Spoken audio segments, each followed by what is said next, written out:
Extra ম্যারিটালে যারা আছেন তার পার্টনারের ফিলিংস এই মুহূর্তে চলুন দেখি। এস অফ ওয়ান্স, আপনার পার্টনার অনেক কিছু জিনিস বুঝতে পারছে, উইজডম গেইন হয়েছে যে আপনি ওনার কে, অনেক কিছু জিনিস উনি ক্ল্যারিটি পেয়েছেন। অ্যান্ড এই মুহূর্তে উনি চাইছেন কোনো অ্যাকশন নিতে। এই মুহূর্তে আর উনি বসে থাকতে চাইছেন না, আর উনি অপেক্ষা করতে পারছেন না। উনি চাইছেন যে আপনার প্রতি কোনো অ্যাকশন নিন। অ্যান্ড অনেক কিছু জিনিস উনি বুঝতে পেরেছেন, ঠিক আছে, যেটা হয়তো এতদিন কনফিউজ লেভেলে ছিল। টেম্পারেন্স, অনেক অপেক্ষা উনি করেছেন, বাট অপেক্ষা করলেও একদিকে কিন্তু নজর আপনার দিকেই ছিল।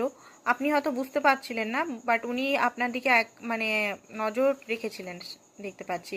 খুব জলদি উনি অ্যাকশন নিতে চলেছেন, ঠিক আছে। কিং অফ ওয়ান্ডস এখানে আমি দেখতে পাচ্ছি।